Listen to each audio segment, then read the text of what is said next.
Halo guys, welcome back to my YouTube channel. Jadi di video kali ini kita akan bahas trimester ketiga. Keep on watching.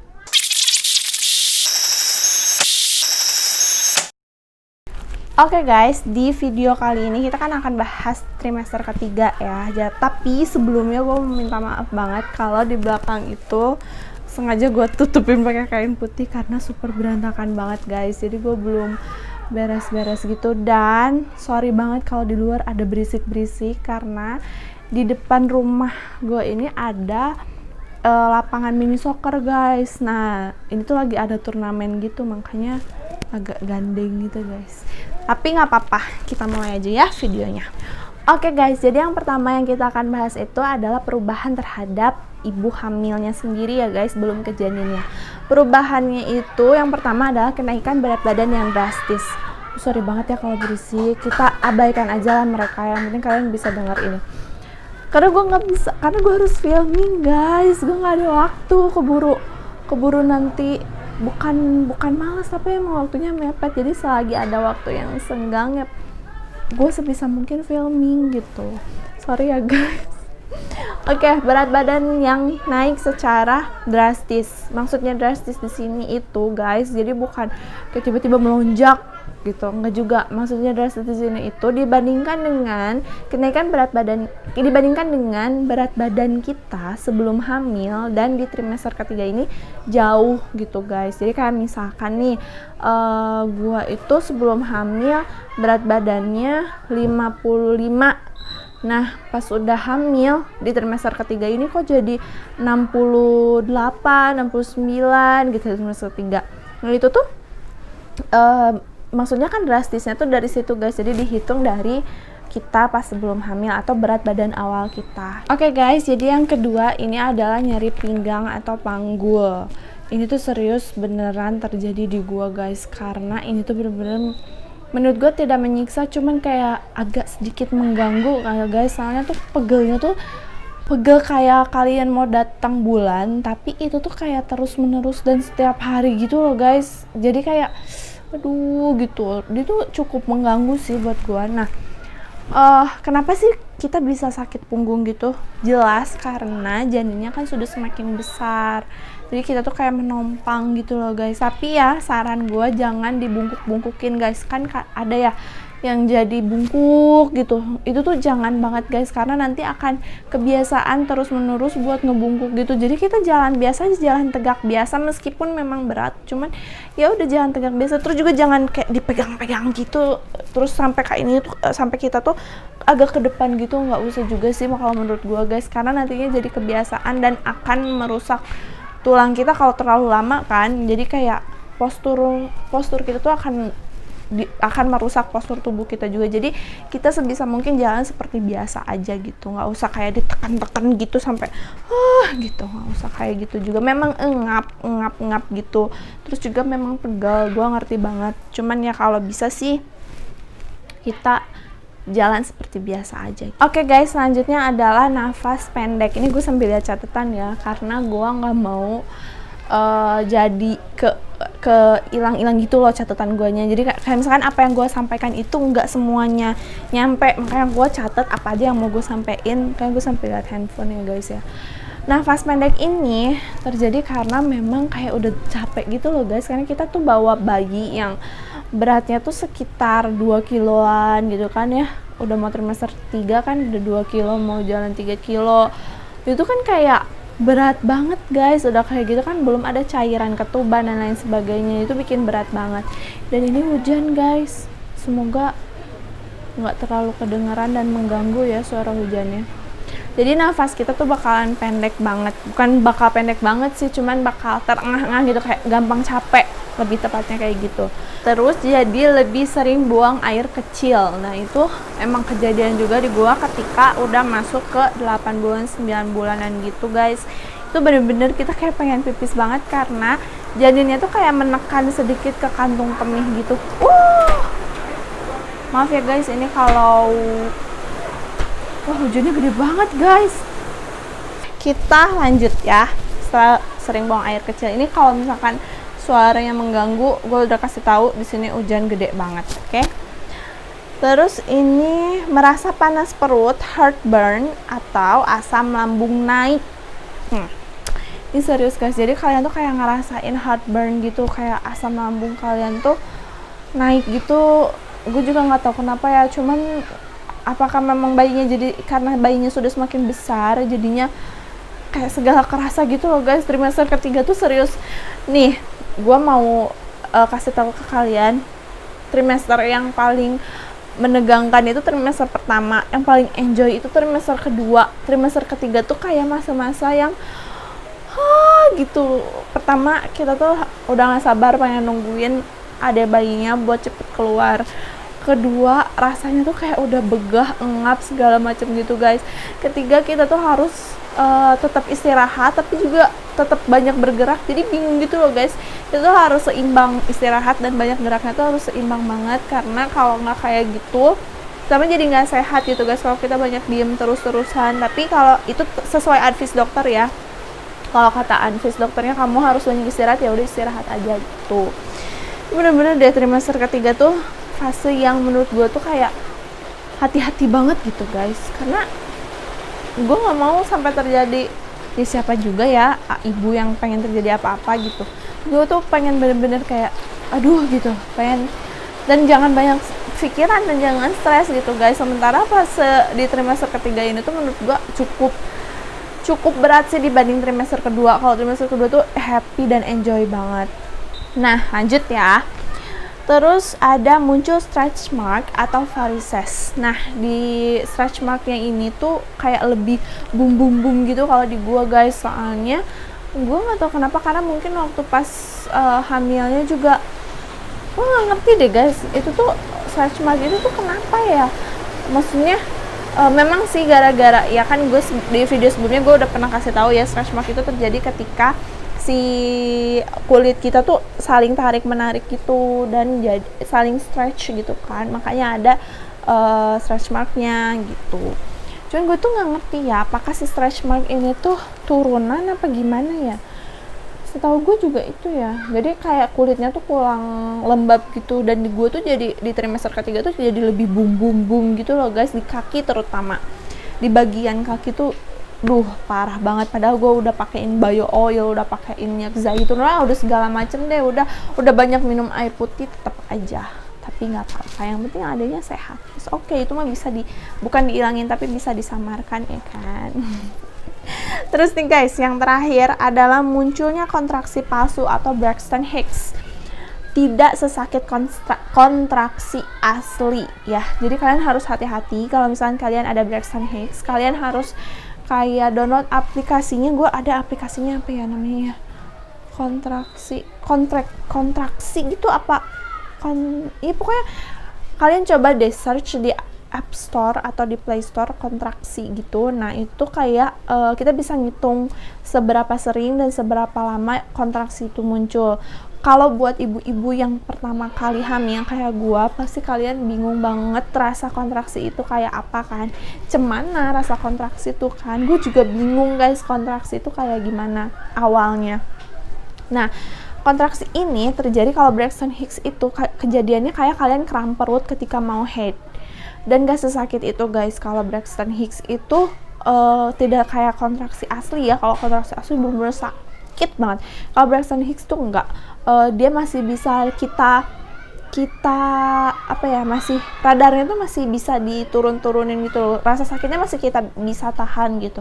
Dan yang perlu diketahui, Braxton Hicks ini terjadinya tidak apa sih namanya, nggak terus menerus. Maksudnya tidak terus menerus tuh nggak berulang setiap, misalkan setiap 5 menit sekali, apa 10 menit sekali, nggak kayak gitu. Jadi dia tuh acak aja gitu. Nah kalau kalian udah 5 menit sekali, kalian pakai di aplikasinya, terus kalian pencet 5 menit sekali, ternyata kalian kena ada kontraksi terus terusan, nah bisa jadi itu kontraksi asli guys, bukan Braxton Hicks. Karena Braxton Hicks itu random banget dan dia bakal berhenti kalau misalkan kita nih lagi berkegiatan, terus ada Braxton Hicks nih, terus kita istirahat, kita rest dulu, dia bakal berhenti. Tapi kalau kontraksi asli dia bakal terus-terusan kayak gitu. Makanya kalian harus hati-hati bisa bedain Braxton Hicks dan kontraksi yang asli.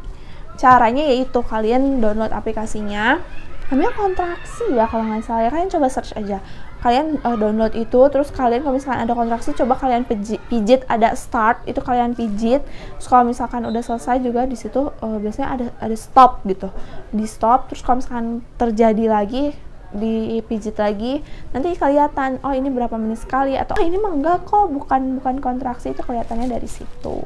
Sekarang kita bahas perkembangan janin di trimester ketiga ini. Berarti kan 7, 8, dan 9 ya. Di trimester ketiga ini tuh udah bisa ngapain aja sih? Gue udah catet banget nih guys. Di usia 7 bulan, tahap penyempurnaan fisik janin ya. Kulitnya udah nggak gitu keriput dan agak kemerahan. Terus tubuh janin juga menyimpan nutrisi dan makanan yang kita makan. Makanya kita harus makan makanan yang bernutrisi guys. Soalnya itu kan diserap sama janinnya ya. Terus dia juga banyak menyerap zat besi dan kalsium. Terus udah bisa dengar dan respon ketika diajak bicara. Biasanya di responnya dia nendang gitu. Kalau misalkan dia nendang itu artinya dia respon. Gue tuh seneng banget ya guys ngajak ngobrol janin gue dari gue tahu gue hamil. Meskipun gue tahu mungkin dia kan pendengarannya belum sempurna ya. Cuman gue seneng aja gitu ngajak ngobrol dia meskipun dia tidak respon. Azan dulu guys. Sampai si janinnya sudah bisa berkomunikasi lah ya secara tidak langsung sama kita, maksudnya berkomunikasi meskipun dianya tidak bicara, tapi dengan dia respon fisik gitu, dia nendang. Nah, terus di usia 8 bulannya berat janin udah makin ideal untuk dilahirkan. Udah makin ideal ya, tapi belum siap untuk dilahirkan. Makanya di usia 8 bulan ini masih termasuk prematur karena belum di tanggal seharusnya dia lahir. Terus rambut halus atau lanugo udah mulai menghilang. Jadi janin itu guys punya kayak lanugo, itu rambut halus gitu. Nah, itu udah makin hilang. Terus kulitnya jadi lebih halus, ditutupi dengan zat vernix berwarna putih. Makanya kalau misalkan bayi baru lahir itu suka ada putih-putih gitu. Nah, itu namanya zat vernix gitu guys.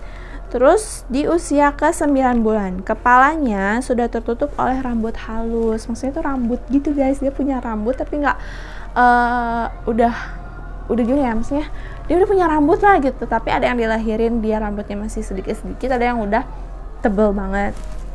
Terus juga kukunya udah mulai panjang, kulitnya udah mulai fleksibel karena lapisan lemak yang nutupinnya udah mulai berkurang. Berat badan janin yang makin bertambah secara signifikan menjelang kelahiran. Nah, janin itu ideal buat dilahirkan itu di 37 minggu sebenarnya udah bisa sih guys. Cuman kalau di idealnya itu 38 sampai 40 atau 37 sampai 40, gue lupa deh guys. Pokoknya di sekitaran segitu tuh janinnya udah bisa lahir gitu.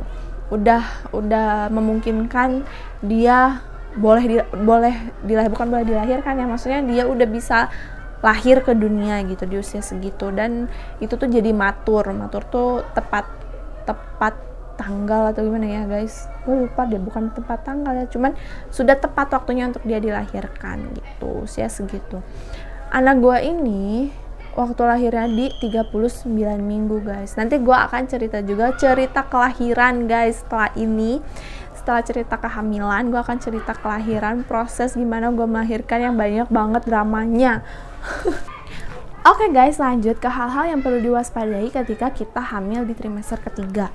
Yang harus diwaspadai pertama adalah pendarahan guys. Kalau misalkan kalian misalkan ada flek atau apa, kayaknya kalian harus buru-buru deh datang ke dokter spesialis obgyn kalian tanyain. Terus soalnya banyak banget yang terjadi rata-rata tuh karena ada infeksi di plasentanya gitu guys. Nah, itu kan ngeri banget, sampai ada placenta previa kalau nggak salah. Kalian bisa googling aja itu placenta previa itu apa, gue takut salah ngomong. Tapi kalau misalkan kalian ada pendarahan gitu atau ngeflek di trimester ketiga, saran gue sih kalian mendingan langsung datang ke obgyn kalian gitu. Terus yang keduanya adalah preeclampsia.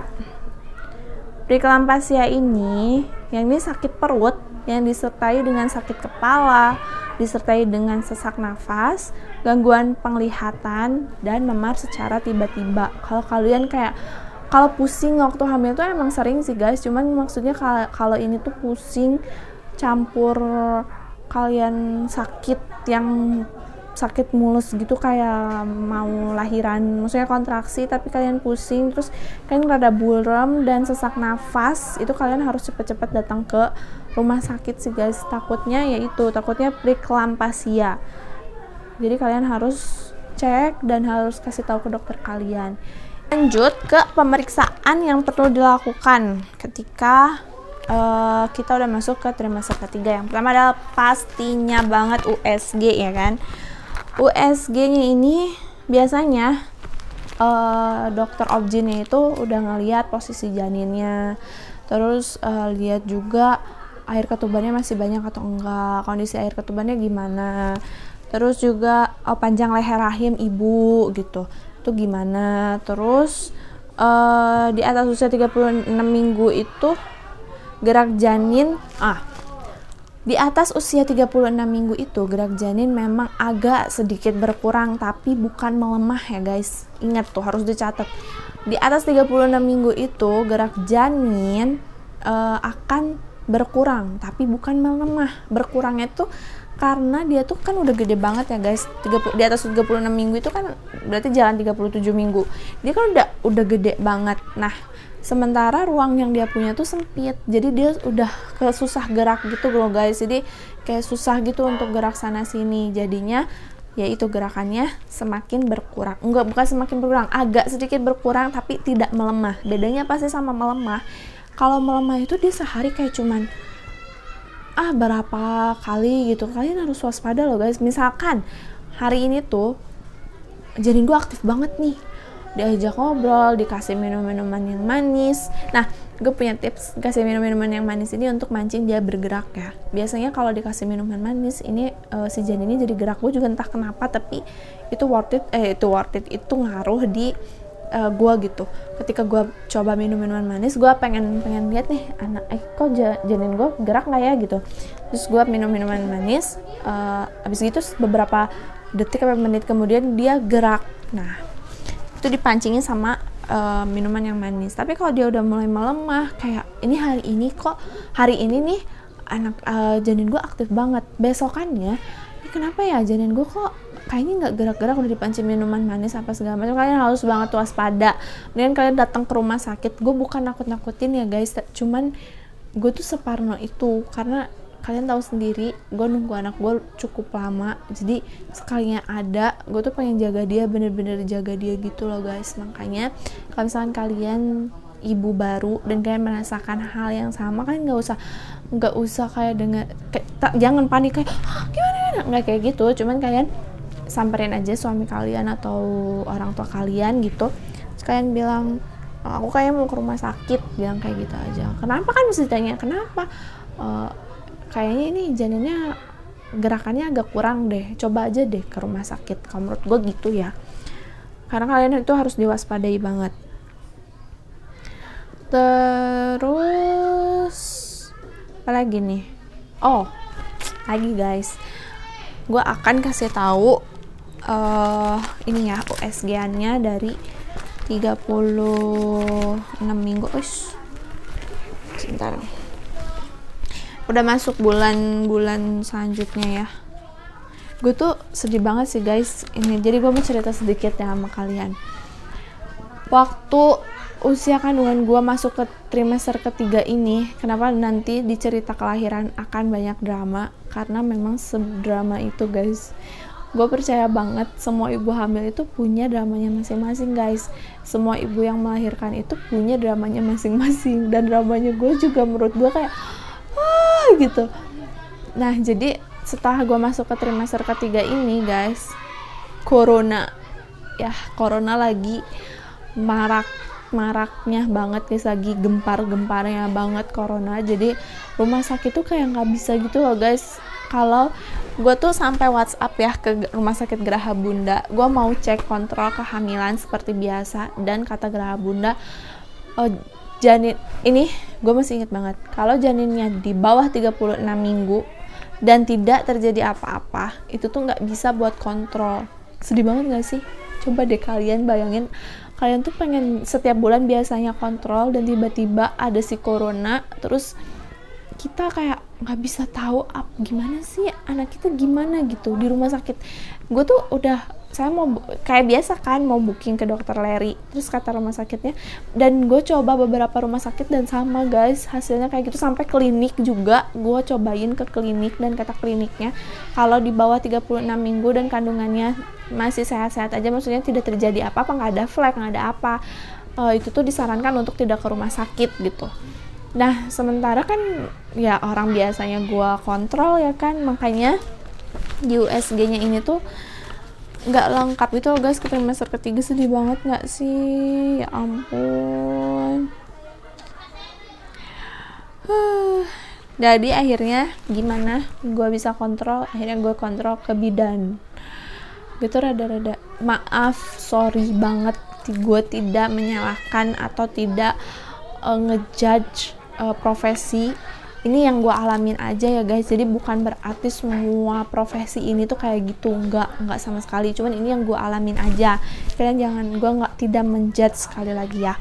Jadi gue ke salah satu bidan, gue nggak bisa sebutin ya guys karena nggak bisa lah, itu gue nggak mau privasinya dia kena ya. Maksudnya gue datang lah ke salah satu bidan. Nah, di bidan ini tuh gue dicek, karena kan di rumah sakit nggak bisa guys, kalau bidan itu masih bisa, dan belum PSBB gitu loh, jadinya masih corona awal-awal gitu. Akhirnya yaudah deh, gue ke bidan gitu. Gue datang ke bidan, gue dicek, dan tidak di USG, karena katanya sekarang USG itu tidak bisa dilakukan oleh bidan, hanya oleh dokter. Jadi pemeriksaan USG terus penyampaian hasil USG itu tidak bisa dilakukan oleh bidan, jadinya bisanya cuma sama dokter gitu. Akhirnya pas gue kesana kayak sedih aja gitu guys, kayak terus apa dong gitu, terus diriin gue gimana, apakah dia baik-baik saja, apakah dia gimana gue nggak tahu guys. Sedih banget gak sih? Yang kayaknya gue nggak bisa kasih tahu ke kalian si ininya di bawah 36 minggu. Jadi gue tuh ke dokter Larry-nya setelah usia kandungan gue, setelah besokannya gue mau lahiran.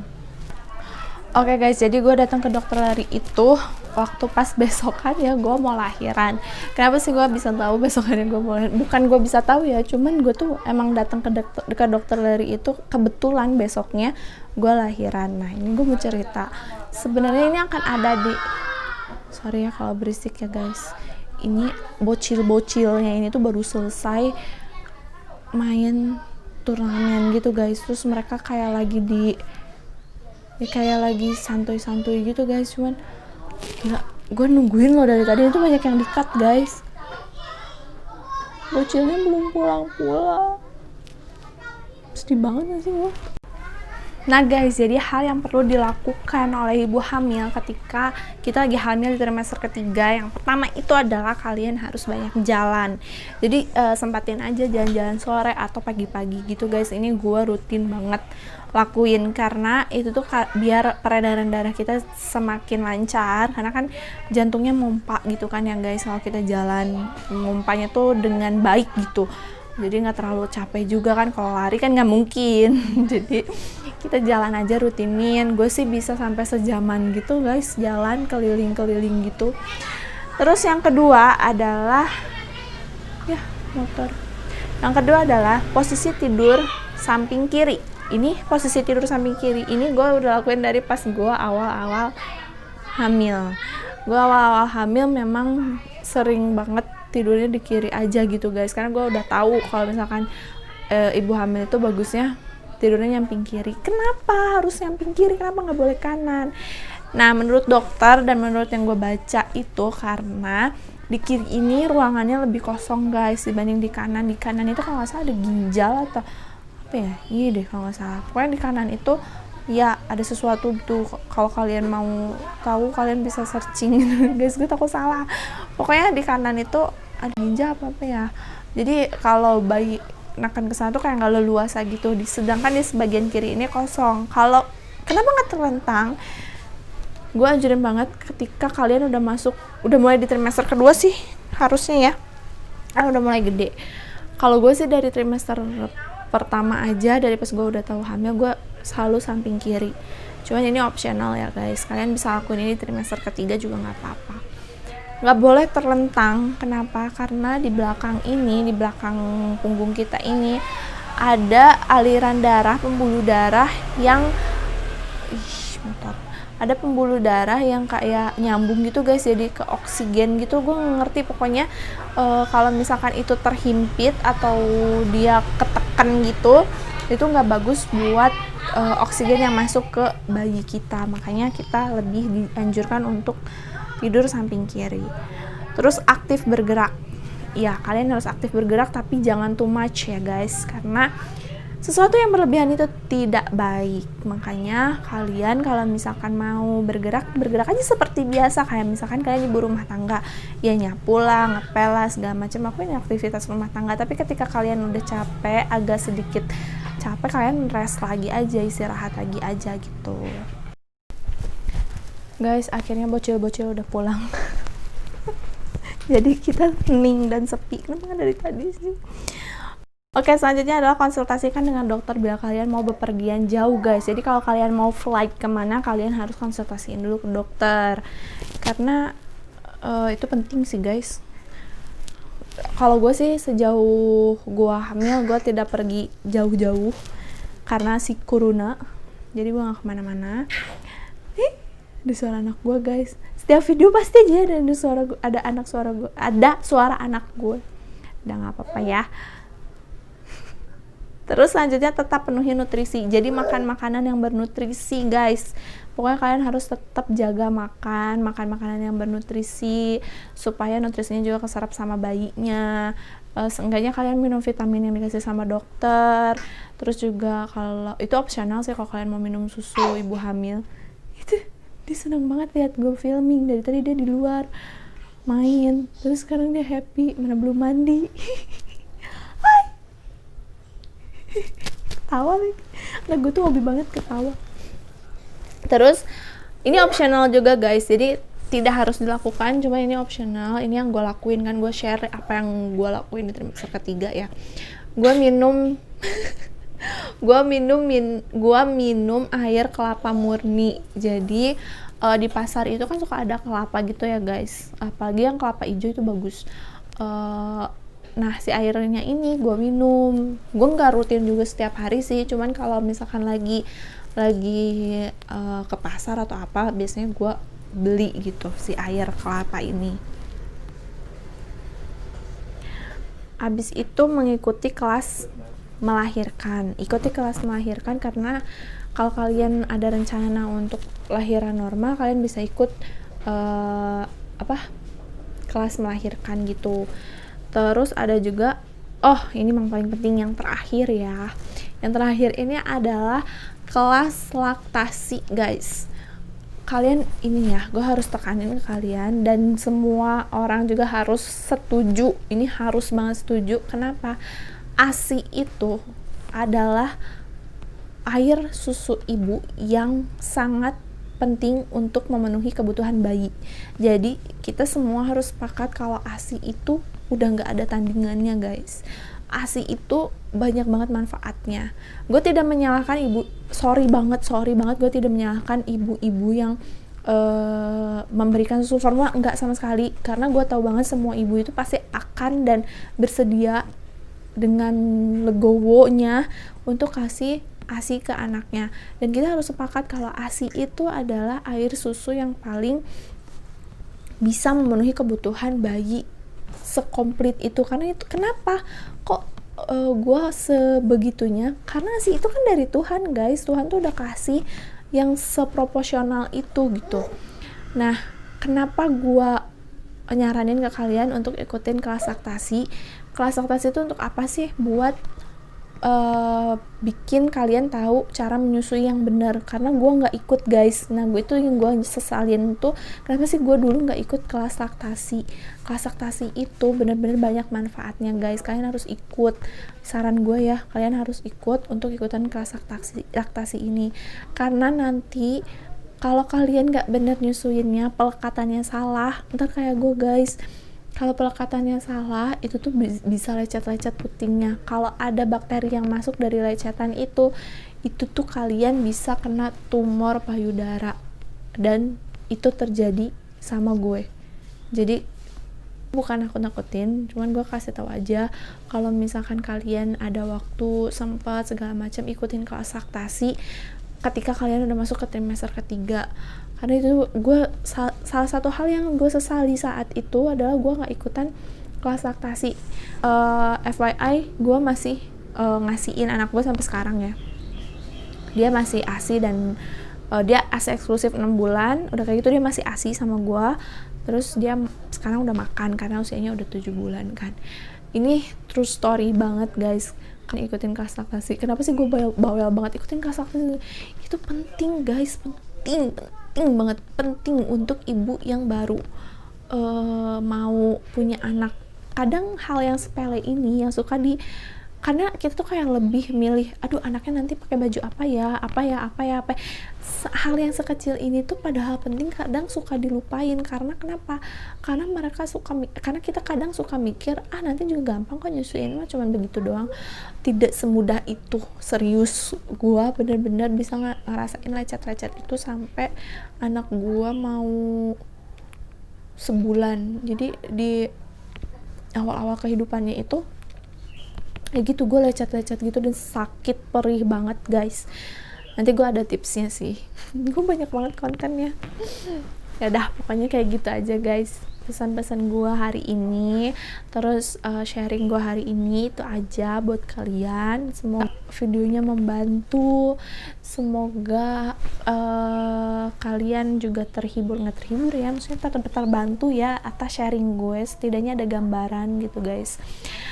Terus gue juga mau bilang, karena ini kan udah selesai ya sesi kehamilan ini, gue happy banget, gila udah beres dong, gue tepatin janji gue trimester pertama, kedua, dan ketiga. Gue seneng banget ini udah selesai. Senengnya tuh bukan karena udah selesai, kayak gue yes gitu, gue bisa gitu. Gue juga mau kasih tahu ke kalian buat ibu-ibu hamil di luar sana. Ini gue rekam di tanggal 22 Desember which is lagi Mother's Day, dan gue tahun ini adalah tahun pertama gue Mother's Day karena gue jadi seorang ibu. Gue mau bilang ke semua ibu di luar sana kalau kalian itu hebat, kalian itu kuat, kalian itu gue mewek lagi. Kalian itu kuat, kalian itu hebat. Pokoknya buat semua ibu di luar sana, kalian tuh bener-bener, tanpa ada kalian, kita ini gak akan pernah ada. Terima kasih karena kalian udah mau meminjamkan dan menghabiskan waktu untuk kita, anak-anak kalian. Gitu gue kan jadi sedih sih. Terima kasih karena sudah mau meminjamkan rahimnya untuk kita berkembang di dalam perut kalian. Terima kasih karena udah mau membawa kita selama 9 bulan kemanapun kalian pergi. Terima kasih karena sudah mau merawat dan menjaga kita, anaknya. Kira gue sedih loh, karena gue baru pertama kali nih jadi ibu di Mother's Day. Oke, dan buat gue juga mau sampaikan buat kalian yang belum dikaruniai seorang anak, wanita-wanita di luar sana yang pengen banget menjadi seorang ibu, kalian kuat, kalian hebat, kalian gak usah dengerin kata orang lain, kalian gak usah terlalu memikirkan kata orang lain. Kalian harus happy, itu kunci pertama. Kalian harus tetap happy, kalian harus tetap senang. Kalian gak perlu dengerin pertanyaan-pertanyaan orang yang gak jelas. Yang tahu itu cuman kalian dan Tuhan kalian. Yang tahu isi hati kalian tuh cuman kalian dan Tuhan kalian aja gitu. Jadi gak usah dengerin omongan-omongan yang menyakitkan itu udah segitu kedengar, ya udah biarin aja, cukup tahu aja orangnya gitu. Terus gue juga mau kasih semangat untuk ibu-ibu yang mungkin baru punya anak di usia berapa minggu, berapa bulan gitu. Dan gue pernah ada di situ juga. Itu akan amat sangat berat, yang kalian masih begadang-begadang, gue tahu banget itu amat sangat berat banget buat kalian. Cuman yang harus gue sampaikan adalah kalian wanita-wanita hebat, kalian akan jadi orang tua yang hebat, kalian akan jadi orang tua yang bener-bener hebat gitu guys, karena segimanapun kalian, bayi itu akan tetap mencintai ibunya sebegitunya guys. Jadi kalian gak usah takut kalau gimana ya gue nggak bisa jaga anak ini atau gimana, nggak usah hilangin pikiran negatif. Kalian kuat guys. Kalau misalnya kalian lagi mengalami baby blues, nggak apa-apa, itu hal wajar, kalian normal kok, nggak apa-apa. Kalian harus healing, harus relakan itu perasaan itu semua biar kalian healing dan kalian happy lagi. Karena yang harus kalian tahu, jadi seorang ibu itu kayak nggak boleh sakit, nggak boleh lemah gitu guys. Kenapa sih? Karena ketika kalian lemah, ketika kita lemah, anak kita tuh akan jauh lebih lemah guys. Ketika kita kuat, anak kita tuh akan jadi lebih kuat. Jadi makanya kita itu harus sekuat itu agar anak kita bisa jauh lebih kuat. Kalau kita sedih, kalau kita kayak sedih terus-terusan, anak kita tuh akan jauh lebih sedih guys. Makanya yuk kita semangat bareng-bareng untuk menjalani hari-hari bersama anak kita tercinta, bersama orang-orang kita tercinta. Oke, itu aja sih video gue hari ini. Semoga membantu ya guys. Bye bye, God bless you.